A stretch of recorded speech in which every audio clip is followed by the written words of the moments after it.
Good evening, everyone. I'm Bonnie Hunter in the basement at Quiltville, where all things are quilty and all things are covered with thread and dog ears all the time. I'm glad to have you here with me tonight. It's been a while since we've been able to do Quilt Cam. I've had a crazy, crazy week. I got home from, I'm sorry, I got a tickle. Got home from Texas last Thursday evening.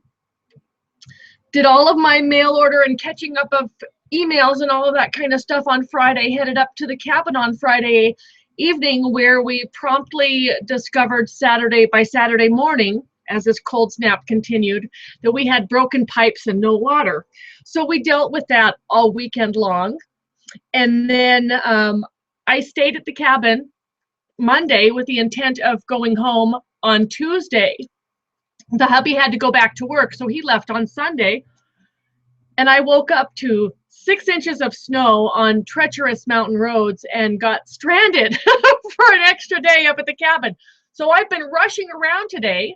I was supposed to be home yesterday morning, and I didn't get home until last night after 9 o'clock, rushing around trying to get everything ready for a special trip to Florida coming up on Friday. And I will be gone almost 2 weeks on this trip. I leave Friday the 27th, and I don't get back until the 11th. So it's going to be a good one. So hopefully spring better be on its way by the time I get back to North Carolina, almost mid-March. Now, while I knew there was going to be Quilt Cam today, everything else that had to be done took precedence. And I set up one machine thinking I was going to use that machine, and the belt to that machine wasn't working right, and my time was getting narrower and narrower and narrower. And so the project I was going to work on never got attended to. All of my APQ quilt along for American Patchwork and Quilting magazine are here in my baggie. These are all the units I worked on while I was in Texas. But guess who has not had time to pick and choose setting fabric yet? So guess what's going to go back on the back burner? But I'm really thrilled at how these little scrappy 4-patches on point turned out. And there's got to be at least 200 of them in this bag. So it's going to make a wonderful quilt for a future Quilt Cam project. But we got to find fabric for that first. Then the other thing that I thought I could do was I have my spider web all in rows. And the rows are all in order according to how they're going to go. But do I really want to spend my time on Quilt Cam pinning intersections? Because where these star points meet star points, I really do want to pin those. And these are already in long rows, so it would be a whole lot of pinning before I could even sew a single seam. So maybe that's not the best Quilt Cam project yet. So we've got that going. And then I thought I could do a bunch of scrappy 9-patches. Do you remember in my Addicted to Scraps column, gosh, it was probably last year, I did a block called Fireweed, and it had a 9-patch in the center of recycled plaids, and then red triangles and purple triangles that went on the outside edge of these. It's a block I've been dying to play with, and there just hasn't been time. And I have all of these red and purple bonus triangles left from other things. They just need the center 9-patches to get started. That machine was not working. That's this one that you see the hand wheel for over here. I moved it to the side. It's like, I don't have time to deal with you. Quilt Cam starts in 15 minutes. So I just traded places for these 2 cabinets. I've got my Singer 404 here. It's a slant needle machine. It was made in the 1950s. It's solid metal. There are no belts to this machine. So this one over here with the belt, be danged. This one is gear driven, very powerful machine, very fun machine. I haven't sewn on it in Quilt Cam for a long time. What I love about it, it has the same motor construction and the same gears as the Singer 301. Same slant needle, same foot, same everything, straight stitch only. But this one with the 400 series, Singer did something really amazing, because everything else before, the class 15s, the 200 series, the 300 series, and even before that, they all threaded sideways, either from right to left, like on a featherweight, or right to left on a 301, or on a 15, left to right. And so all your needle threading is going sideways on these vintage machines. But by the time Singer got to the 400 series, we now have a drop front bobbin and a front-facing needle. So if you are just getting into being interested in sewing on vintage machines and experiencing what it's like to work with a vintage machine, and you want one that's really easy for you to work with, try a 400 series. They're not very expensive. This one I think I got for $75. I've seen them for cheaper than that. They're just not high on the list for portable machine collectors right now. You know, the featherweights are because they're so small and so cute. The 301s are because they got a carry handle on the top and they're so cute. But guess what this one has that the featherweights and the 301s don't have? A very large class 66 bobbin. These bobbins will last and last and last and last. Compared to a featherweight bobbin, this thing is ginormous. And that's one thing that I love about this machine. When I am doing lots and lots and lots of chain piecing, my chains can go longer because the bobbins hold so much more thread. So it's very easy to sew on, very easy to thread. And let's get some sewing going. So what I've got going here, yeah, more string piecing. I can't get enough of it. I absolutely love it. Taught my friend Mona how to do some string piecing with a box of strings I had left over, and she's finished about a full-size quilt top already. It was 80 blocks. I said, do 80 blocks. I thought that would keep her busy for a while. Kept her busy less than 2 weeks. So I've decided to go smaller. This makes a 6-inch block. I'm not quite sure what I'm going to do with it yet, but where did that other block go? I had another block here that I was playing with, a star block. It's in the top of the blog post if you're reading my blog, but I thought this would be a cute alternate block for setting something with. It's a very small size. I've got some 3.5-inch phone book paper foundations. These are to give me a little bit of stability and a size to shoot for. Paper does not have bias, so it will not stretch as I'm sewing narrow strips to narrow strips. And narrow strips are stretchy, so this helps minimize that stretch. I've got some here that are ready to trim. There's my paper on the back. I give myself about a 1/4-inch margin all the way around, and then I trim to 3.5 inches. So I will trim up 2 sides, turn the block over, and then use the lines on the ruler to make sure I'm getting a proper 3.5 inches, because even the paper can sometimes shrink a little bit with all of that thread and stuff on it. Here's some that are trimmed with the paper removed. Now there's no minimum, or there's no set number of strips that I have to have on these guys, but I really want at least 5. So here's one with 5. This one has 6, and you can see they're not symmetrical. Here's another one with 5. This is another one with 5. So if you've got really, really large, wide strips, what you're going to do is cut those strips in half, either down the center so that you have 2 strips of equal width, or if you cut off center, you'll get 2 different widths of strips. If you cut at an angle down your wide strip, you'll get 2 tapered lengths, and those are fun to work with.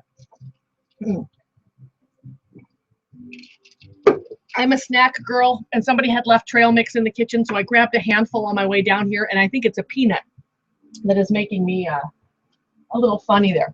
So I like to work on, you guys know this by now, you can repeat this by heart, 2 blocks at one time.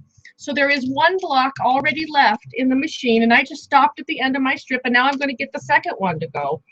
The best part of this is, oh my goodness, what a great project it makes for beginners. If you've got grandchildren you want to teach to sew, this is a perfect thing for them. You're going to want to put your stitch length down a little bit. I like about between 14 and 16 stitches per inch. That would be about a 1.5 on your digital machine. And we're just going to sew here. So this is the sound of a gear-driven beltless 404. Now the 401 and the 403 have cams, so they do decorative stitches, but this one is straight stitch only, which I love. I really prefer a straight stitch only machine when I am doing just straight stitch. The narrower feed dogs and the single needle hole make this such an easy machine to piece on. And I need to put my phone on just vibrate, because that little blip blip means that we are getting messages. And while we love our messages, that blip, blip, blip is going to drive me nuts. Okay. So we will take your call in just a minute. I've got all kinds of things in this bin. This is the bin I'm working with, and maybe you don't save scraps the way I do, but the best thing about this bucket, this is leftover triangles, some leftover really short strings, some hunks and chunks. Like what do you do with this stuff? This is all stuff that I consider crumbs. The best thing about this bin is the variety. If I want an afternoon or a weekend of sewing out of this bin, the bin just comes with me. So I keep a bin like this near my cutting table, and all of the small junk that would normally get thrown away. I mean, let's face it, the dogs don't care if there's scraps like this in their dog bed.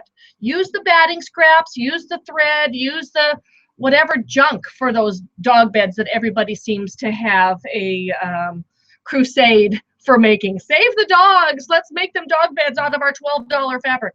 Let's use the fabric that we can in the top of a quilt and stuff the dog beds with foam shavings. The dogs don't care, and those dog beds get thrown out after about 2 weeks of use because they have to. They get dirty, and they can't be washed. I'd rather see the fabric being used in a quilt. So if it's sewable, it goes in here. Look what I've got here, some leftover triangles from something. I'm not even sure what they're left from, but they'll be perfect in this string quilt. So that's what I'm working with tonight.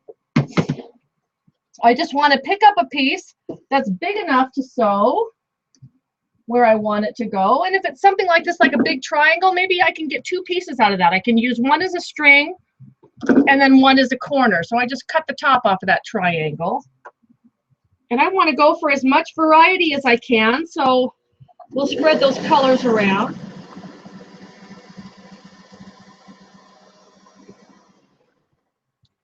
String quilts are my absolute favorite. I make no apologies for having at least one string quilt going all of the time.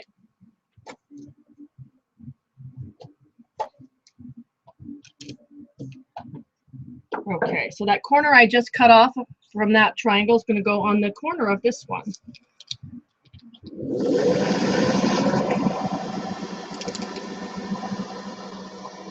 What I love about string blocks is you can do them scrappy, everything like this, or you can even do them color planned, or do them just all neutrals, or do them all just blue, or do them all just red. It's a wonderful way to play.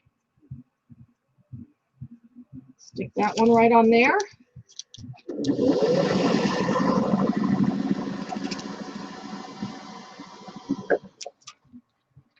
Such a smooth sewing machine. I'm doing a lot of finger pressing, but I do have an iron heated off to my side over here.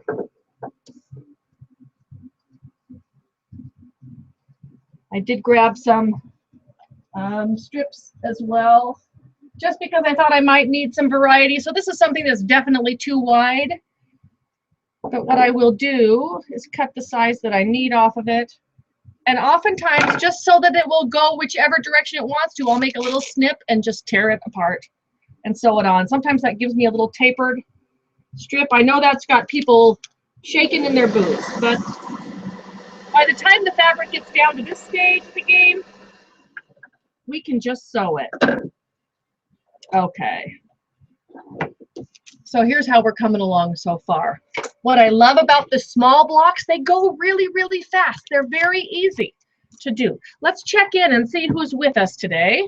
I'm going to go directly to my email. If this is your first time on QuiltCam and you want to know how to reach me, give me an email. That's probably the best way. quiltville@gmail.com. If you're on the blog post where this is streaming live right now, you can leave a comment on that post and it will also go to my email. If you leave a comment under the blue guest book button in the left-hand sidebar of my blog, that's quiltville.blogspot.com. That will also get to me. If you're watching live on YouTube, click on over to the blog so that you can read the background information on this video feed for tonight. I show pictures of my machines, the projects that I'm working on. Any details that pertain to this QuiltCam session are on the blog where this feed is embedded. So give me a visit at quiltville.blogspot.com.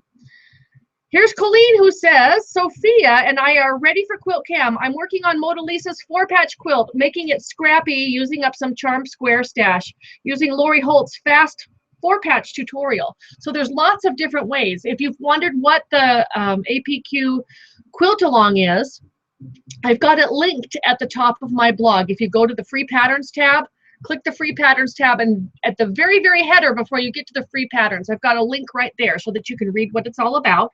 American Patchwork and Quilting Magazine has asked me to participate in the promotion and in making a quilt from the tutorials that are in the magazine. So you do need the May 2015 issue. There's 3 4-patch patterns in the magazine. Each quilt uses a different size of 4-patch. You can choose which one you want to work with. As for me, I am working with Edita Sitar's 4-patch on point and going to do my own setting with them because I already had squares cut in a different size and I wanted to use them up. So I will use whichever method makes the best use of using the scrap stash I already have. And since I didn't want to cut them down and lose that fabric, I'm just using what I've got. So that's a lot of fun there. Glad you're joining us, Colleen. Do you think that we're really going to get this wintry mix we're supposed to get tomorrow? They said a mix of ice and snow and rain and yuck tomorrow. When I came home from the mountain last night, we came home early, or I was able to get picked up and get down earlier than I thought because there's supposed to be another 4 to 6 inches of snow up in the mountains, but we'll see. Florida on Friday. Kim says, my bow tie. Here's the pic as promised, made from junky, almost thrown out leftover scraps until you came into my quilting world. Thank you. And this is from Kim.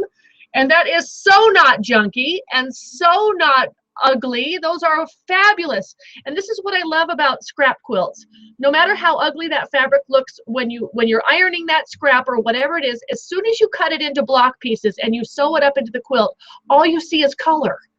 All you see is value placement. All you see is variety. So don't throw out those old scraps. They are just as valuable, just as good as anything new coming off the bolt. So let's sew them up and make some wonderful quilts. That is just beautiful. Beautiful. Okay, next up, Jen. Hi, Jen. Thank you so much for the neutrals. I opened a package from her today, and she sent some wordy prints, things that had words on them, and lovely neutrals, and I can't wait to work them in. She says, glad you made it down the mountain. About 15 minutes ago, I finished a variation of your little monkey quilt. I used a scrap bag acquired at La Vida at Retreat, along with 1 yard of hand-dyed multi-fabric. The monkey blocks are set on point with no sashings. Love those monkey blocks. Very addictive. They are, aren't they? Those little monkey pattern. It's a monkey wrench or churn dash, whichever you want to call it. The pattern I made for my niece is on the blog under the free patterns tab. Just scroll down to L for little monkey and you'll find it. And she sends a picture here. Oh, I love that. That turned out so awesome. So here's her little monkeys with the hand-dyed fabric as her background. Look at how that shades. That is just gorgeous. She's got hers on point. I did mine with sashings and cornerstone. So there's a ton of different things you can do with these blocks. The best thing is if you use the easy angle ruler, your half square triangles come from 2.5-inch strips. Your other little units come from 1.5-inch strips. And these are things you should be keeping on hand so that you can just pull them and cut and go. Gorgeous. I love that. I'm going to save that photo. And then here she's got her APQ quilt-along units going right there. 4-patch on point. Isn't that wonderful? Just sewn together just like that without being set into a block or columns or whatever would be a gorgeous quilt. Some of the most stunning quilts, I think, are made from the simplest units of all. So, Jen, I hope you're all fine in Utah tonight. Patty Caruso says, string quilt, doing my first string quilt on my new featherweight here in Hendersonville, North Carolina, where we are getting lots of snow. Is it snowing now in Hendersonville? See, they're a little bit west of me, so it may be coming this way. That's a couple hours west. But looks like she's doing lovely autumn colors, browns and reds and golds, string blocks. Not sure what size hers are. They look like, let's see, 1, 2, 3, 4, 5, 6, 7, 7.5, something like that.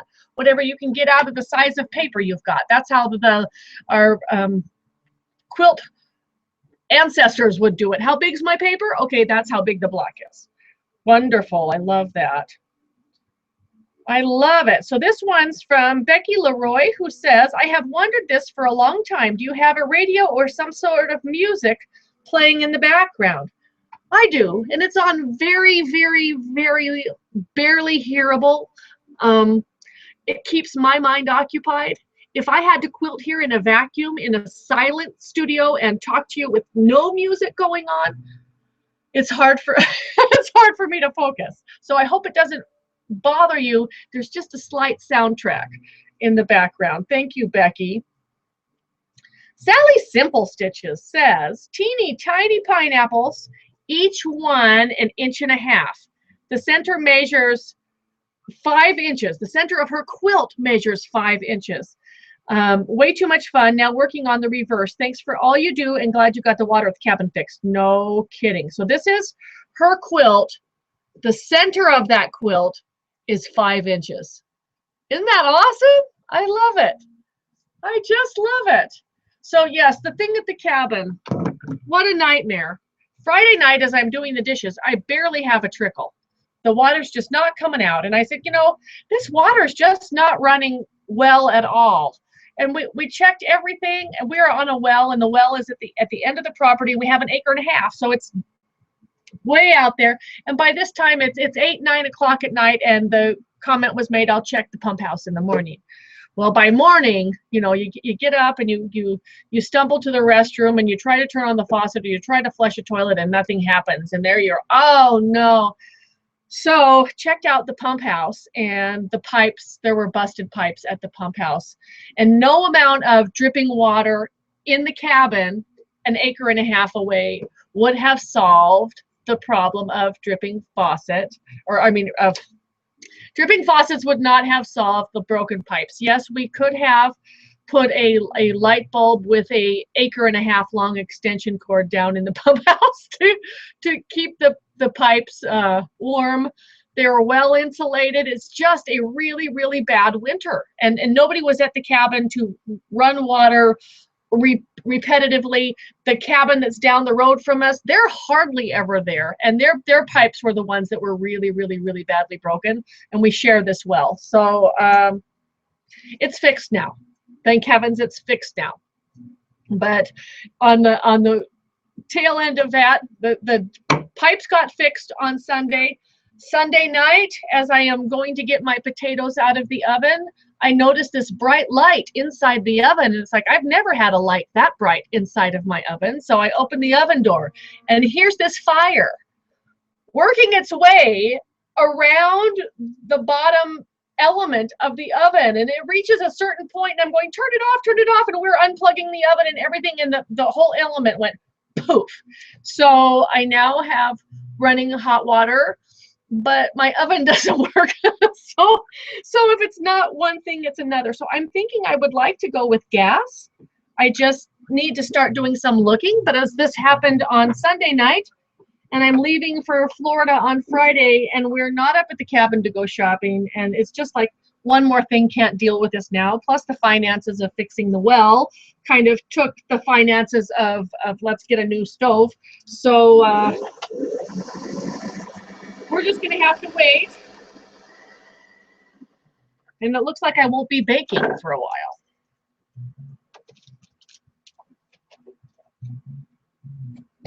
Exciting times, I tell you. So I do have a rule for myself. I don't want any seams closer up here towards this point than 1 inch from the point. I don't want any seams that are going to end up in my seam allowance. So if that happens, what I will do is shift the piece I'm adding down a little bit so that there's an extra wide seam allowance on the piece underneath, and I'll sew it and trim it just to keep that seam away from the corners.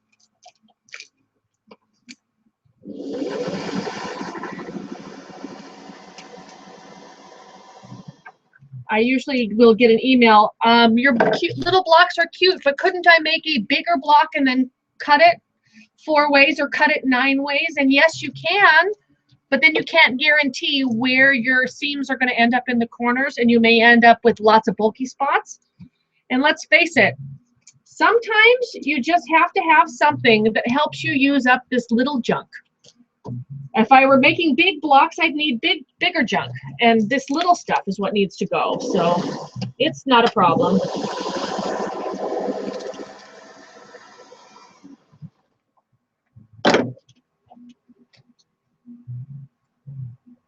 Just don't know where that one string block that I had a star set on a black background, and the picture's on the blog, and it's disappeared, and who knows where it went. Nope, it's not here. This is the kind of day I've had. It's amazing that I can find the glasses to put on my face.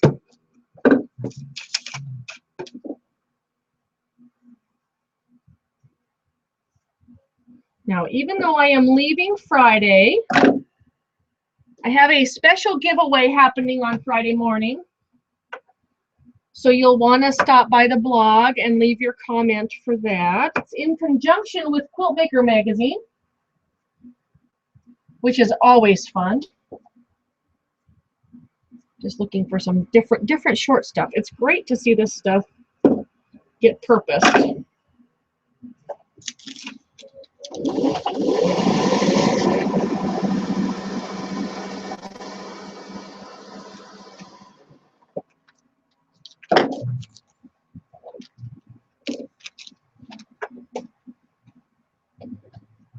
Yes, put the fabric in the quilt, not in the dog bed. Okay.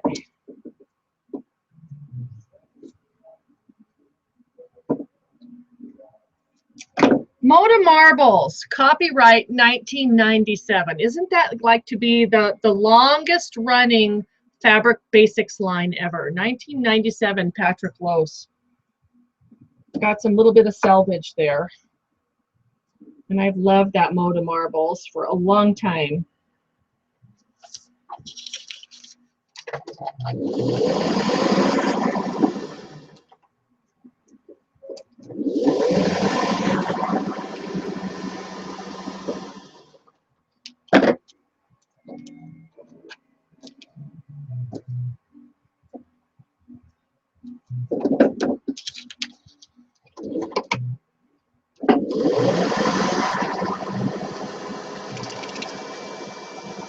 Yeah, 404, great stitcher.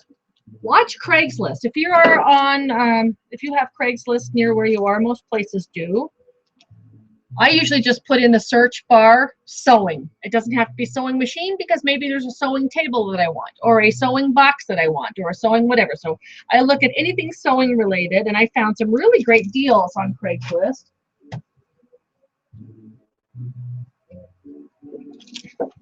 Just never buy a machine that you can't plug in and try first.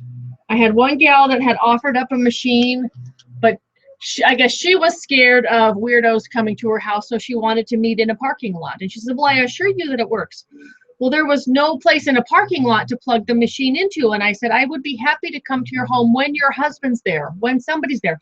And she said, well, my husband's a pastor and he's busy and not going to be here. And I said, I'd be happy to meet you at your church and plug it in the kitchen just to see if it runs. And she says, oh, I'm not comfortable with that. And I thought, okay. So I did not go to see that machine.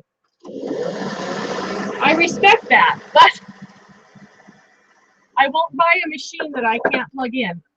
For instance, when I was shopping with Mona, when we were looking for her featherweight, we found, gosh, 2 antique malls a mile apart, maybe less. And one had a featherweight that looked gorgeous, was just gorgeous. But I said, you can't judge a book by its cover. We plugged it in and the motor wouldn't run. It would run slowly, intermittently, and then stop, and then slowly, intermittently, and stop. I said, okay, it's either got a pedal wiring problem or an internal wiring problem, or it could be a motor problem. And you could easily spend $100 or more fixing either of those 3.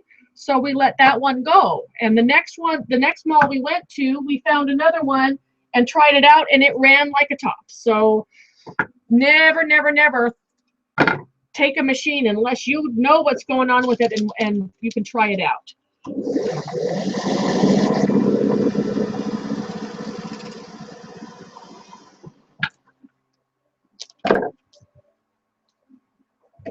Okay, so here is one of those pickles I was talking about. I'm a little bit too close to this corner because my seam allowance is, just is a 1/4 inch in here. So I will probably skinny down this strip by sliding the next piece down a little bit just to get that seam away. I can do that with this piece.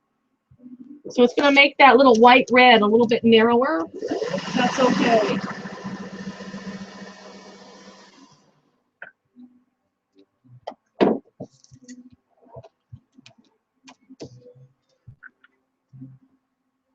Got some really weird stuff in this box.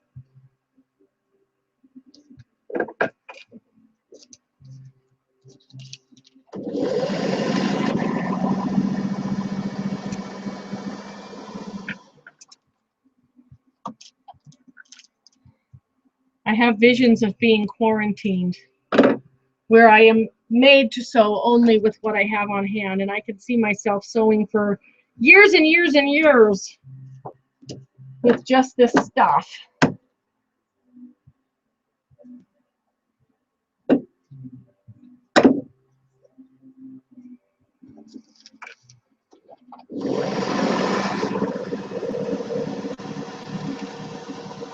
And what a story it will tell.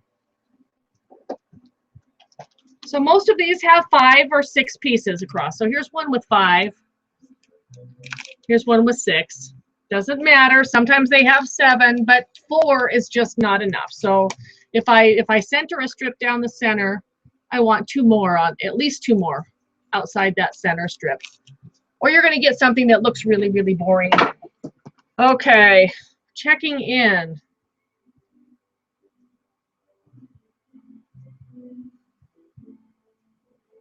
Cynthia says, hello from Wisconsin. My first time watching QuiltCam Live. So hello, Cynthia in Wisconsin. So glad you're with us tonight.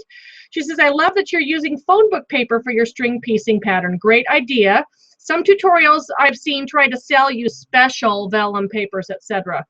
Thanks for all your helpful info. My theory is to keep it real and use what you have. Whoops, and I just dropped the juice box from my phone. Hang on. I was down to like 23% and it's time to start QuiltCam. So I grabbed this is supposed to charge faster. Okay, there it goes. The special papers they try to sell you are great if there's a pattern that you have to print and follow lines on the paper to sew and remove. But I find I can get the same thing if I have to run it through the printer so that I have my lines to sew by. A doodle pad from the dollar store works just as great, or newsprint in a tablet works just as great. I'd rather save my money for fabric because, let's face it, the fabric is our biggest expense, and the more that we save elsewhere, the more we can afford to buy the better quality fabric when we buy it. So it's just a keep it real kind of a thing. Kind of like you can go to an expensive grocery store and buy a tube of toothpaste for $4, or you can go to the Dollar Tree and get the same toothpaste for $1. It's the same toothpaste. Does it matter? No. And I admit I have a Scottish side, and my Scottish side is extremely frugal. But we have a lot of fun that way because we get by with doing stuff and that other people wouldn't think of doing. But phone book paper, give it a shot. It really, really works. It's thin, it's crisp. The ink does not come off. I don't use any steam when I'm pressing string blocks anyway, just because paper and moisture do not go well together.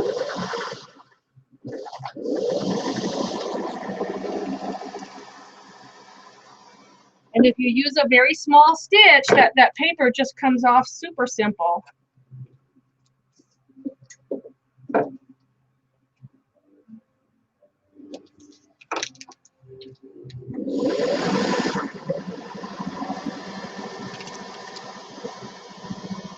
And I just want to give every little piece of fabric that's ever found its way to me a place to live. The more variety, the better. This had to be somebody's cut off triangles because they were already right sides together, and I don't recognize the fabric, so I know they're not mine, but they make really great corners for string blocks.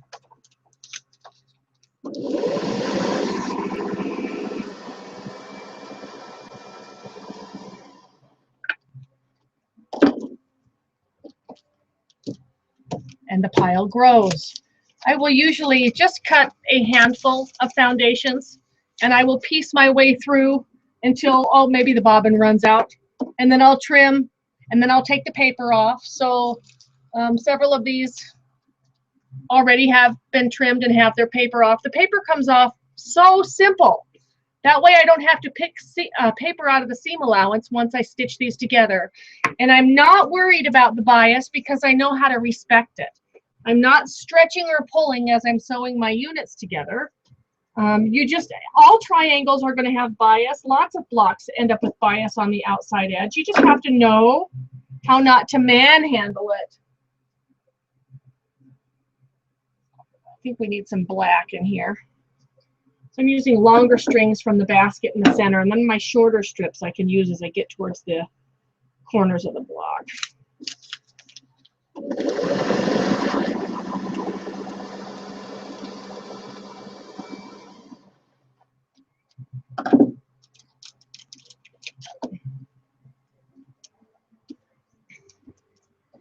One actually, I need to sew a little bit deeper seam on that one.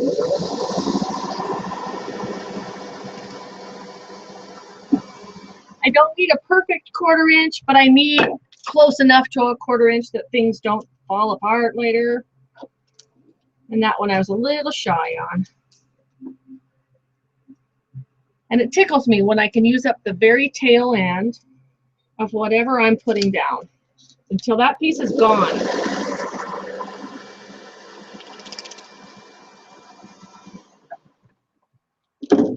Okay, so this one had a little bit of extra seam allowance, so I'm going to trim that out.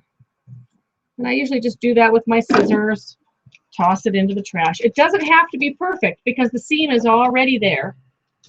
Okay, we need some kind of color to punch this one up that's looking boring. We need something like some orange.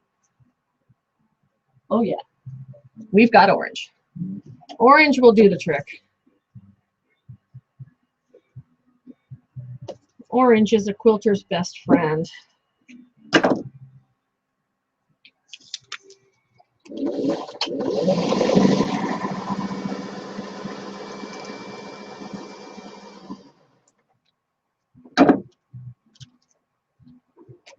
Okay, so this is another reason why I overpiece my sides. You can see that my pieces extend at least a 1/4 inch beyond the edge of the paper. This piece comes to less than a 1/4 inch from the tip, so it's right here. If I overpiece down here, I can slide my ruler down and not have to worry about adding another piece to this side. So that's another reason why we piece big, so that we can adjust where the ruler is so that we can trim and miss this bare naked corner right there. I think this one needs orange also.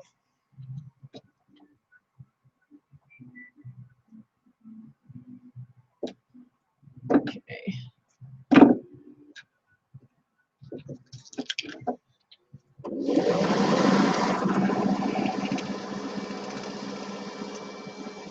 So if you are out there scrap quilting tonight and you find that your blocks are boring, it happens. It happens. What is your fix-it color? When you need to throw something in to make a better mix, what is the color you tend to gravitate towards? I'd love to know. Give me an email, drop me a message. Let me know what your go-to color is. What does every scrap quilt need to tie it together? I am getting a message from the hubby. Hello? Hi, you're on QuiltCam. That's okay. Are you on your way home? Not quite yet. I'll do it right after QuiltCam. Okay. Is it coming down now? I have not even looked. Okay. Oh, crap. Okay. All right. I'll talk to you later. Okay, bye. All right, bye. So the message is, did you move your car to the top of the driveway? The snow is coming down. Ah, I have not even looked outside. So he'll move my car to the top of the driveway when he gets home. I am so tired of this winter. I am just beyond tired. I have a haircut tomorrow morning, but it looks like if the snow is really, really crummy, I may move it to later in the afternoon or whatever. So if you are in someplace warm, I'm jealous. I am completely jealous.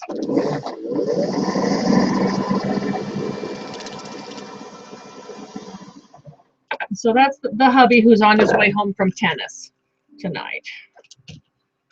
All right.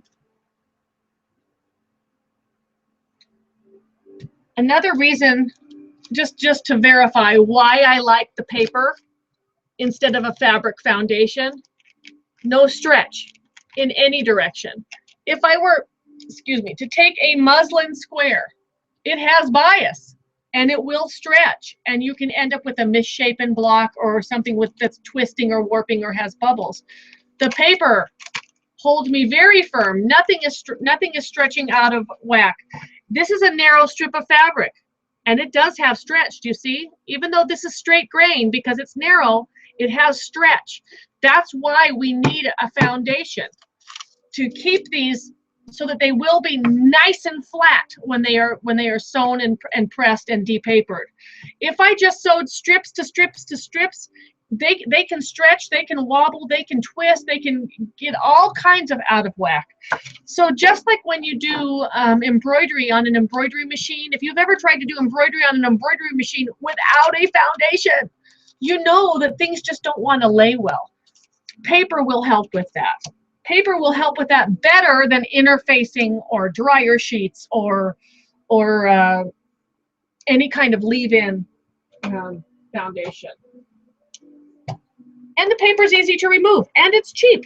Save the money for real fabric, not for something that is going to just stay hidden on the inside of your quilt, unless it's batting.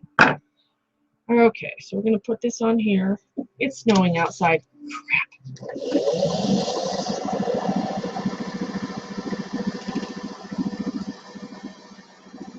I was supposed to do that by 6 p.m. tonight, but I told you the kind of day I've had. All right, so I pieced this one larger on this side so that I can miss this corner down here. I will slide the whole ruler up this way so that I'm not falling short in that corner. We have ways to make things work.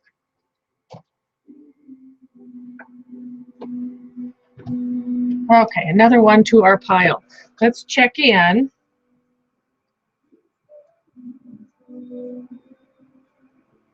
Phone message from Irene, who says, oh, she's sending a picture. I have to click download. It's downloading.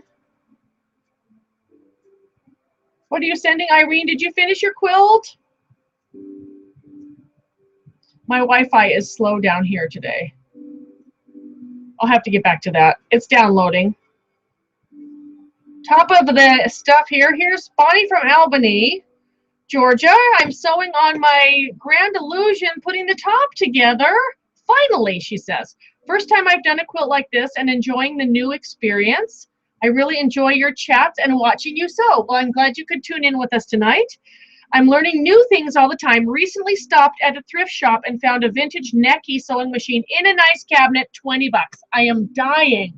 I am dying. It's beautiful. Brought it home with me and it purrs along. So nice. Oh, I have wanted one of these straight stitch Neckys for a long, long time. It's a BU, I believe, is the model number on that. It's a Necky BU, 1950s, Italian made, racehorse. Awesome. How fun. $20?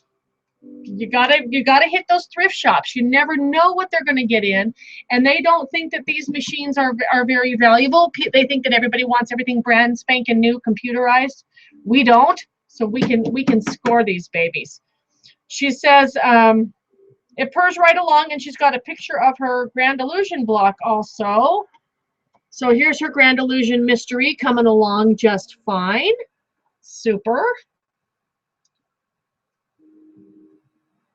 And this one's from Jackie Turner, who says, Quilt Cam, happy to be watching in Southern California. Working on strings tonight for a project Linus quilt. I'll have a white strip down the center. Posted some on Open Studio, so I won't post here. So she says her fix-it color is yellow or lime green. So if her quilts are looking kind of boring, she'll stick lime green or yellow in there. And I'll have to go check Open Studio and see what her blocks are. Here's another message from Irene who says, it's Celtic solstice. There's a text before the picture. It's not coming in. Picture must be too big, comma, it won't download, exclamation point. Okay, yes, the voice to text strikes again. Email it, Irene. I can get it to my email better than I can a text. A picture that is too big, just it won't come to my text. Okay. Michelle Condon says, scissors, have fun watching Quilt Cam. Here's Michelle and Irene together. We were all together on the cruise this last November. She says, I was wondering what kind of scissors you are using tonight. They look cool. These are the Karen K. Buckley scissors, and what I love the most about them is however you pick them up, it doesn't matter whether you're a lefty or a righty. The handle halves are the same size, but the best part, watch. They're squishy. They're squishy, so they're really, really comfortable. And they have a serrated blade, and they're kind of Teflon, so stuff doesn't stick to them, but they really cut nicely. I love them. So these are the Karen K. Buckley scissors, but the squishiness is the best part. She has, I think, 3 or 4 different sizes. This is the large, and then the medium have turquoise handles, and then the small babies have lime green handles. And I have all 3 because I love them. Glad to have you here with us tonight. She says it's cold and snowy in Wyoming. So this is Calamity K who says, this is Kathy from Gainesville, Virginia. I'm working on some fussy cut square and a square blocks for a swap. They are outer space themed. That sounds like a lot of fun. We are getting the same snow tonight. Just picked up my copy for the APQ Quilt Along. Thanks for fitting in Quilt Cam. Have fun in sunny Florida. I cannot wait. I cannot wait. I cannot wait. If this ice storm, snowstorm is hitting us right now, my only wish is that I get to fly out on Friday morning. Okay, Kim Secarest says, tonight's project, here's my project for tonight, another scrap quilt. Yes, orange works all the time. So orange is her throw it together color. That looks like a lot of fun right there. Some fun in the half square triangles. Super, super. Okay. And this one, Mary Ellen says, snowing here tonight too in St. Louis. I'm sewing on a hanging sleeve on a large queen size quilt using the almost all by machine technique that you linked to a while back. I had actually worked out this technique for myself a couple years ago because great minds think alike. And she says, but haven't tried it again until the link you posted. It helps to have a visual. And she says, thanks. And Kathy Gates says, forgot to add Quilt Cam tonight, and Kathy's grandma's top message number 2 skipped the first one. I sent the first message at 9:11, but forgot to put Quilt Cam in the subject line. Okay, so she sent along a photo of a quilt top that her grandmother made and never quilted. She's worried that the fabric is too fragile to finish. I have no idea what years the fabric's from. She says, I plan on bringing it along with me in August to Bedford, Pennsylvania. That's probably the best idea. You can get lots of information from all of us. If your fabric is from 1930 on forward, your fabrics may be okay, depending on how they've been stored. The fabrics the bow ties I was working with recently were pre-1920, and they had been heavily starched and kept that way for years. And so the fabric, I mean, it tore like paper, and it just makes me sick. So I've got all of these bow ties that the fabric prints are gorgeous. I don't know what to do with them because the fabric's fragile, so I'm going to probably gift them to my fabric designer friend. Maybe she can do something and they'll inspire her for a design for some future fabrics because they're gorgeous, indigos and such. But you've got to be careful with old fabric. So bring it, and I'd be happy to go over it with you. It looks like she's got, these look like 1930s-ish to me, maybe even 1920s-ish. Lots of plaids, lots of cutesy little prints. I am guessing this top is going to be just fine to quilt, but let's bring it and see, because a lot of it depends on how it was stored. So I look forward to seeing you in September in Bedford. Okay.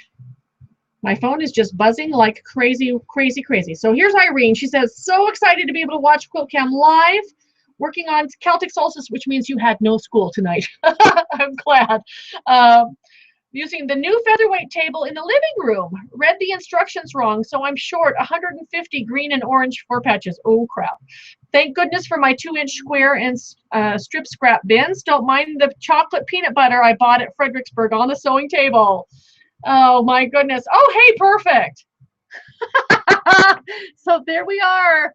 She's got this in her living room, and Irene's my friend that I stayed with last week, and we had so much fun at her house. And we went to the store in Fredericksburg. It was the Kitchen Gourmet store, and they had jars of just about any kind of condiment you could imagine, from hot sauces to sweet sauces to different kinds of peanut butters and nut butters and jellies and jams and honeys and barbecue sauce and everything. It was, by the time you make your round in there and you go around and you taste everything, you don't need to eat dinner. It's good. Oh, that looks like a lot of fun. I love how you've got your lamp set up with your little clippy IKEA light on it too. That's great. Awesome. Okay. One more we're going to sew. This one is from Loretta Flood. She says, working on this quilt as a gift for my chiropractor. Loretta in West Virginia. You got to see this because it's just so super cool. It's for her chiropractor, and it's got the anatomy skeleton in the center. That looks great, Loretta. You got to send a picture when it's done. I'm sure he's going to be just tickled. What's rattling, Mr. Bones? Oh, it's rattling, Mr. Bones. Okay, Ashley. Ashley says, having a bad day. It is getting better thanks to you. Love watching Quilt Cam and learning from you. Ashley, I hope it gets better soon. You know, when the going gets tough, the tough get quilting, and then things just kind of seem to work themselves out. At least we hope they do. Or, you know, I think if I occupy my mind with something creative and I'm making something beautiful, no matter how tough the going gets, it kind of settles my mind into this place where the what am I going to do, what am I going to do, what am I going to do, what am I going to do kind of works itself out, and I'm able to just calm down and gather the facts and work through it and find something positive and know that this is all coming together for my good some way. All some way it will be. It may not seem like it right now, but it's all coming together for our good. Okay.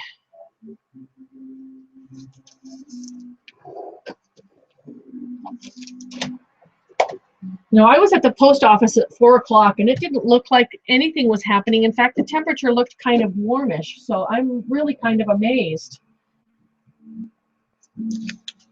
that the sleet stuff has started. But I'm awfully glad that I'm not stuck up on the mountain tonight, because the original plan was to come get me tomorrow morning, and it doesn't sound like that would have worked. So I'm glad we got down. Purple. Purple is another good make it all work together color. So we've got these purples. Sew it on.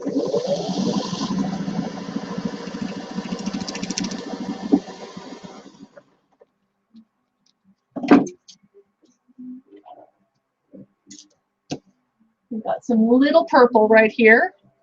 I did some bunch of little purple sewing lately, and these were the trimmings left from cutting my strips down. Girl can never have too much purple either.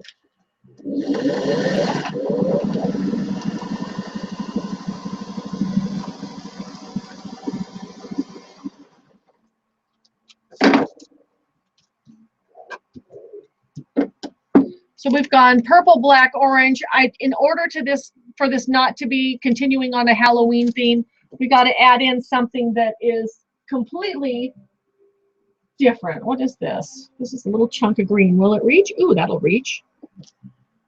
And it needs iron.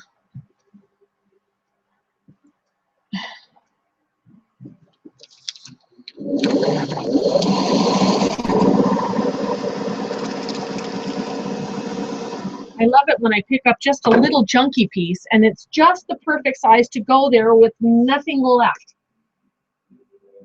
Like this triangle. We don't know what it's from, but it will fit here just perfectly and be gone.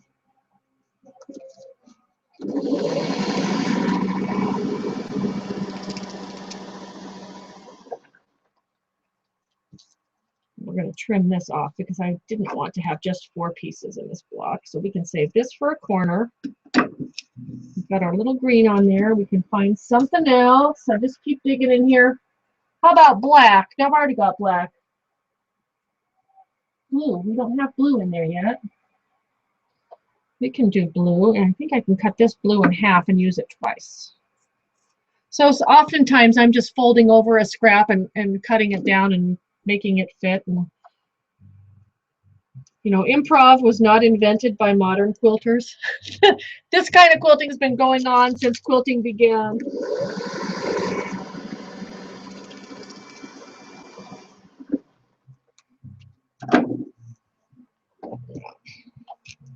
Okay. Our pile is growing. I'm not sure how many we've done since we started tonight, but these kind of blocks go so fast. Okay. Hot pink. Hot pink is another thing for me that livens up a scrap quilt. If a scrap quilt is looking a little bit too somber, a little bit of hot pink goes a long way.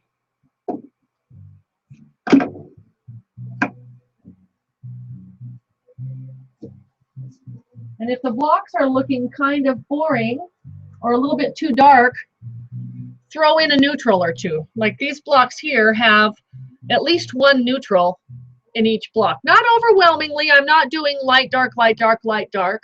But if you throw in, like, see, here's one. This one's got one neutral in it. This one's got one neutral in it. There's a piece that I can sew in. So I try to just put, and I guess it's unintentional. It's not thought about for me. But quite a few of my blocks, if I didn't put a neutral in there, they would just start looking too dark, and you'd have a quilt that had no contrast, no light in it whatsoever, no daylight, no sunshine. So I do tend to throw in stuff where those neutrals do come to play. This is a little black on white strip that was left over from something. We'll throw that in here.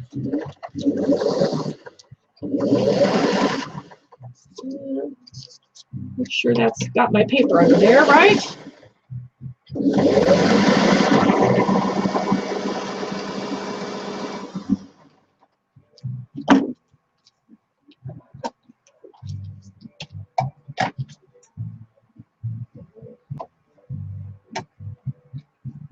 This green is kind of acting like a neutral because it is half white and half green. So even though you think, oh, that's a green fabric, by the time you sew it in and you look at that gingham, does it really look more white or more green?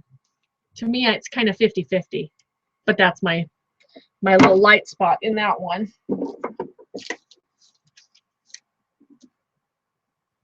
We're going to work our way right down this pink strip. Save the end for a corner.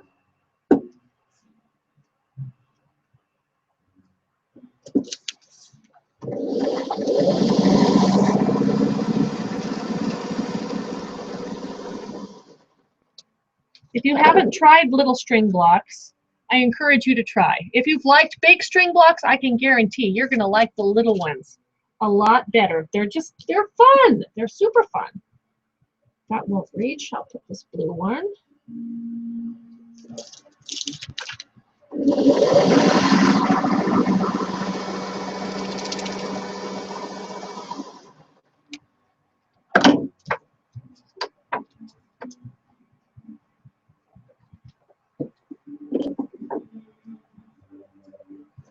I tend to work with the handful of scraps I've got on my table until there's nothing that'll work, and then I'll grab something out of the bin. Make your choices quickly. If you've already used blue in one block, grab something else instead. So you're just trying to build. So right now I'm blue, white, pink, and I want something completely opposite. So I might throw in green, or I might throw in, you know, if I put purple here, you know, pink and blue make purple, so it's too much of down the same thing. So I will grab, there's a green. It's kind of a solid, that'll work.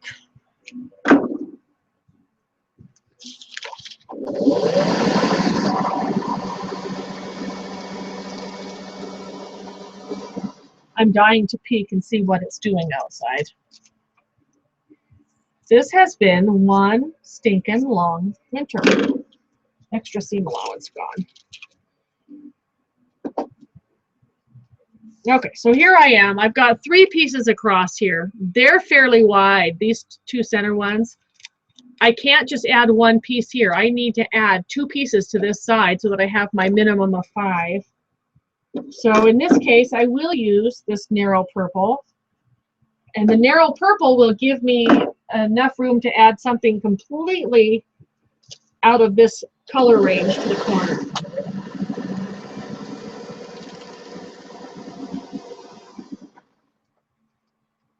Yeah, we just broke a thread.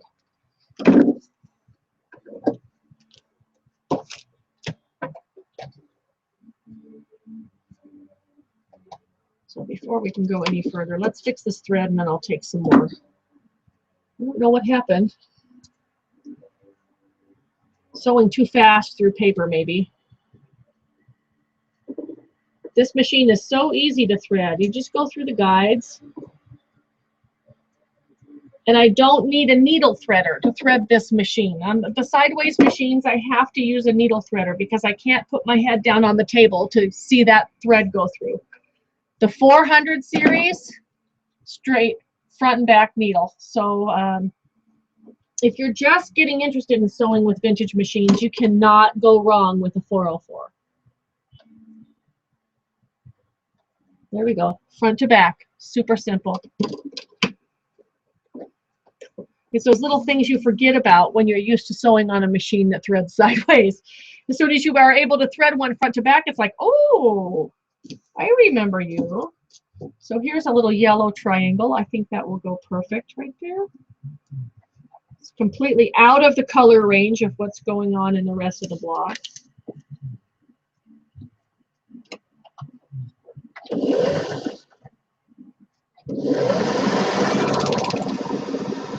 Okay. I love chain piecing because I don't get this thread tails, and I love short chains because I can get to continue working on what I'm working on. A chain of 98 blocks doesn't make me feel like I'm making progress, but a stack of blocks ready to trim, oh yeah, I feel like I'm doing good. So let's check in with you tonight. Oh, things I can recommend. I picked up this little box. It's called a Mophie. It's a battery pack. When I went on the cruise with Kim Deal in November, she had one in the airport, and here I am scrounging around trying to find a plug to charge my phone. She says, you need to get one of these. It'll charge your phone about 8 times, and it'll charge your phone within an hour. So I was at 23% when we started Quilt Cam about an hour ago. I'm now at 85. Love this thing. Love this thing. It lives in my backpack or my carry-on. When they tell you it's time to put your phone off on the airplane, I will usually plug it into the battery pack and let it charge while we're flying to whatever. It's just been awesome. So here's a message from the guest book. Got to click the link to get there. This is my first time watching Quilt Cam live. It's helping me get through making printable fabric sheets tonight. Thank you for Quilt Cam. All the vintage machine love makes me feel like I finally found my tribe. And that's from Dana in Gettysburg, Pennsylvania. So happy to have you with us tonight, Dana. Yeah, we love our vintage machines. Okay, so let's do back to the mail. That was from the guest book, which sends us off to a website. So this is HH677, who is Holly in New York, who says, thank you for Quilt Cam tonight. I just finished attaching the binding strips to my Wild and Goosey table runner. It's very scrappy, but grounded with black sashing and border. So black is another one of those colors that we use when something is completely scrappy. What's your go-to to tone it down or to make it a better mix or whatever? So she's using black. I used a layer of Insulbrite and a layer of cotton batting to make it a giant sized hot pad for my table, which is great because then you can put, you know, your casserole or whatever, your hot rolls, whatever, right there. I'm pleased with it, but now I think I need another one with all spring colors for Easter. And so this is Holly from New York, and here is her, let's see if I can get this turned sideways. Will it turn sideways? It did, hallelujah. So her giant Wild and Goosey table runner, and that black does set those blocks off really nice. Now you can get the template for the Wild and Goosey pattern from my Addicted to Scraps column with Quiltmaker magazine. If you click the Addicted to Scraps tab at the top of the blog, you can scroll down until you see the image of this block, and it'll direct you to the issue that this block pattern is in. And that'll use up all of your small triangles, small corners, small whatever. Those blocks finish at only 7 inches, and there's a lot of pieces in there. That is just beautiful. How fun. And we're going to save that one. Let's go back to the inbox. So this is from Elle McIsaac, who says, she didn't sign her name, so we just have the initial L. I wanted to send along a photo of the quilt I made from a top, which had been carefully stored since my grandmother's first wife had died. My grandmother's first wife had died in about 1935. Grandfather's first wife, or grandfather's first wife, your grandmother was the second wife. Who knows? This is my daughter's quilt and has been much washed and is just fine. I think a quilt in use is the most beautiful. I do too. I separated out these 6 blocks from a 20-block double quilt, added my own borders and backing, and quilted it fairly heavily. The yellow sashing is quite thin, but the remaining real feed sack fabrics are appliqued to a heavy muslin. Some blocks still had faint printing. So tell the other writer to go ahead and quilt her quilt and use it and enjoy it. Oh, and it's a grandmother's fan. So those were inherited blocks that she saved and put together as a quilt for her daughter. Isn't that beautiful? That makes me think of spring. I want spring like right now. Look at those flowers. And I think I just saw another message from her come in. So maybe she's clarifying the family story. This we have to know. Okay. Sorry, my name is Lisa McIsaac.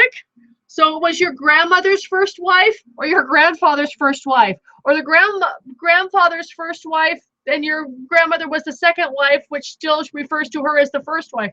Anyway, it is. The blocks are beautiful, and I agree. As long as the fabrics are not fragile, which depends on how they were stored, then by all means, quilt those quilts. I have machine quilted quilts from tops that were pieced in the 30s, the 40s, the 50s, and they've been all fine. Some of those earlier fabrics, they were printed differently. Their fabric was manufactured a little bit differently, and those older fabrics can get brittle and they can tear with a simple addition of quilting stitches through the fabric, then the fabric tears. So we got to be careful. But if the fabrics are in good shape, by all means, quilt it and use it. Here is Amy, who says, loving watching Quilt Cam tonight. Question, how do you cut your papers? A lot at a time? Make hubby help? Paper trimmer? And that's Amy in Wisconsin. I have a secondary rotary cutter where my dull blades go to live. I will, if a blade isn't cutting fabric very well, I will use it for paper. And so I just take a few sheets at a time, because if you do too many, they shift. And I just cut it like fabric. Rotary ruler on top. Just cut it just like you're cutting fabric. And these are, I cut these 3.5, but if there's any slippage or variation, that's another reason why I overpiece, so that I can trim 2 sides and then turn the block around and use the numbers on the ruler to make sure that I'm getting my 3.5-inch blocks. Okay, this one's from Mavis, who says, go to color.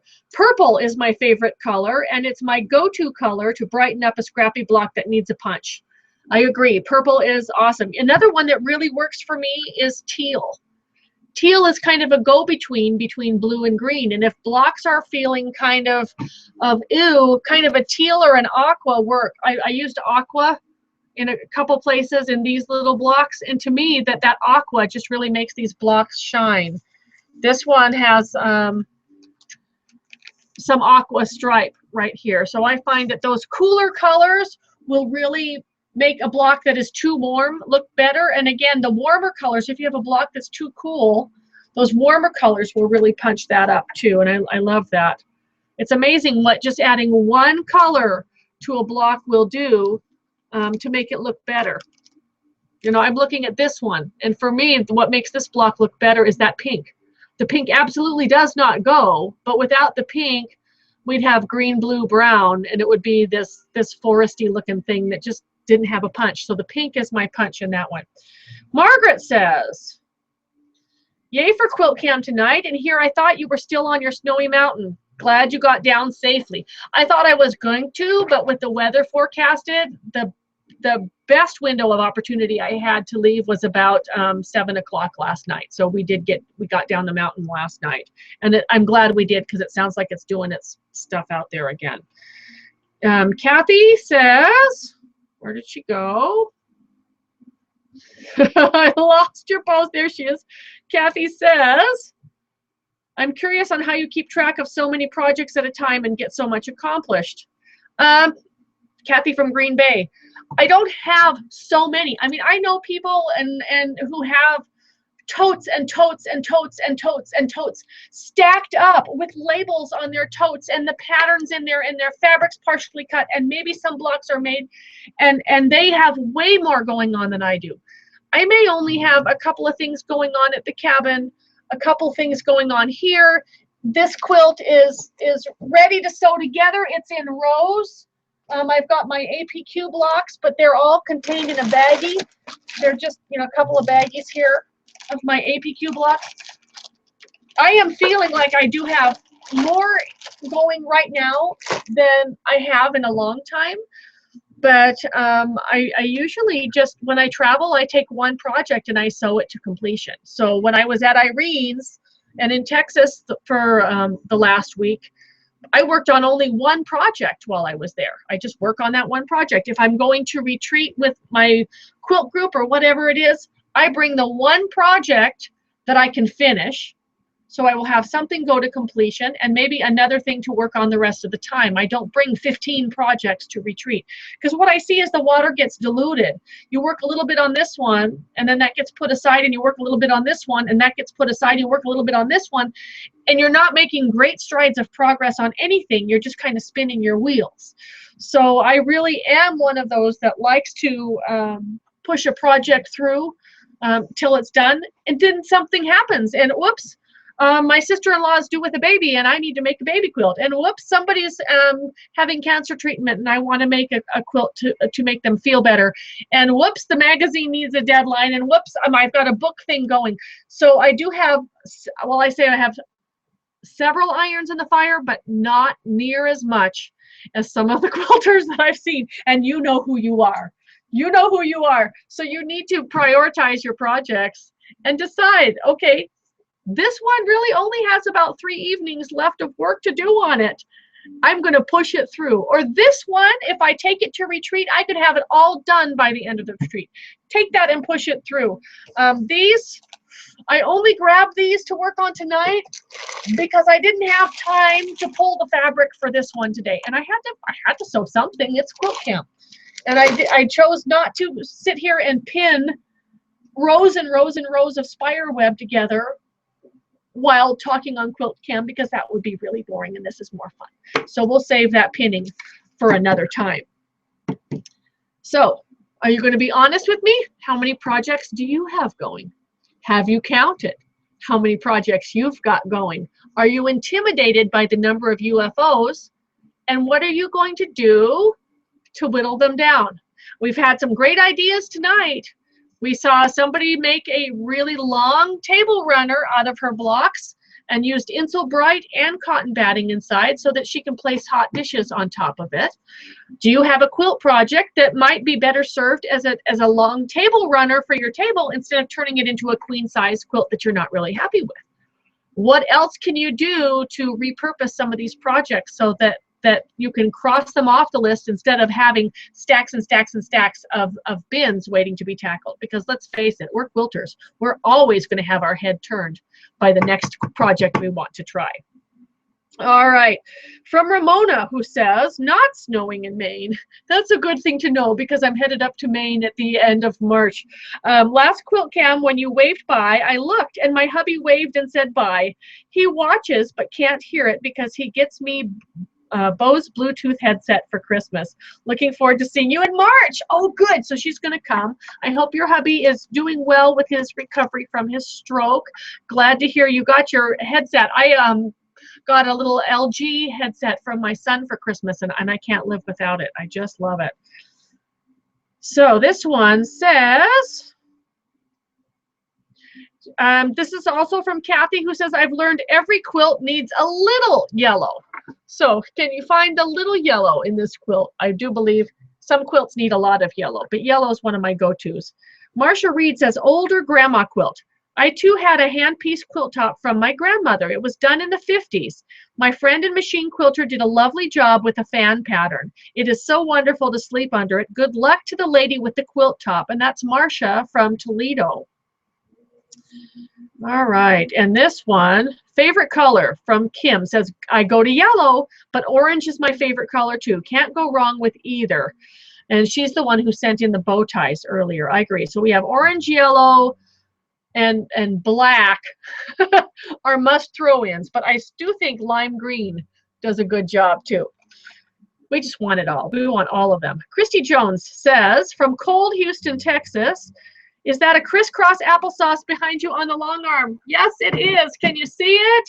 If I move this way, that's the one that I made out of my grandpa's shirts, and it's from my book, the second book, Scraps and Shirt Tales 2. She says, working on the pieced border of Roll Roll Cotton Ball. Thanks for the fudging tip. You know, you have to know to fudge. We do all the best that we can, but when it comes down to it, we're human beings. We're not computers, and so we're working with fabric that's a little bit shifty and thread that takes up space in the seam and a machine that we're hand guiding here. So sometimes you just have to fudge it. Okay, so this is from Anita, who says, so glad you made it off the mountain through the thought of being snowed in for a week with a machine and a fabric stash sounds fabulous. Only I didn't have a week. That's the scary thing. I have to be able to fly out on Friday. She says, much better than having to commute in the snow and frigid temps we're having. She says she's sitting here cutting apart half square triangles and trimming dog ears. Once this batch is done, I'll have, holy moly, 1,372 plus blue batiks half square triangles ready for an ocean waves quilt or 2 or 3. Travel safe to Florida and send some sun and warmth back up this way. And that's from Anita. I will do my best. All right, so we are to the top of the inbox here. And this is again from Lisa. She says, I can't type as fast as you talk. My grandfather's first wife made the quilt. So it was the grandfather's first wife, not the grandmother's first wife, but I guessed that along the way. But that even adds to the lovely story that your grandmother took care of this quilt top that was made by the grandfather's first wife, and it was still passed on down to you, and so it has that legacy. That is just awesome. Your grandmother was his second wife. Wonderful to know. Well, everybody, I have had an awesome time with Quilt Cam tonight. We've gone over an hour and 15 minutes now. I have lots of blocks to trim up. I have need to go upstairs and check on what that weather's doing out there. And did the van indeed get to our driveway is really steep and it winds. So if that driveway gets a sheet of ice on it, there is no getting any vehicle up to the road. So we have to park up to the top of the road. I guess I better check on that and make sure that it's done. So next Quilt Cam, I'm not home until March 11th. And I'm not home for a long period of time before I head off to Oklahoma. I have like 4 days here at home. So we will try to fit one in, but be patient with me if we can't. March is just cram-packed for me. I am spending almost 2 weeks in Florida, then I'm home for a few days, then I'm off to Oklahoma for a week, then I'm home for a few days, and then I go to Maine. So that's my entirety of March. So be patient with me. We'll do Quilt Cam as often as we can, when we can. If you feel like you miss my voice, there's always the archives. Go to the top of the blog at quiltville.blogspot.com and click the Quilt Cam Archives tab. They're all there in order, or I guess it will be reverse order because the newest one's at the top. But remember, You want to view it on the blog because the page and the text around where QuiltCam is embedded will give you the background information and anything you need to know about what the episode is for that episode that's viewing. So QuiltCam tab, it's right there. Let it play while you work on whatever you're working on. Again, if it's still early where you are and you've found yourself your second wind and you don't want to stop sewing yet, don't sew. Or I mean, don't stop. See if you can push yourself another 30 minutes, another hour, maybe till the end of the next episode of whatever it is that you're watching. Try to make as much progress as you can. You'll look at it in the morning and you'll be so proud of what you did. I will catch you from the blog daily. I post at least once a day, if not twice. You can keep up with what I'm doing on my travels as I'm traveling to different quilt guilds and groups and giving lectures and workshops. One of the things I'm doing in Florida is a retreat. So who knows what kind of photos we'll get of jammy sewing time in the evening or something. It's going to be a blast. I can't wait. If some of you watching are those I'm going to be spending the next couple of weeks with, can't wait to see you. So we'll catch you next time from the basement and on the road. This is Bonnie from Quiltville saying, good night, everybody.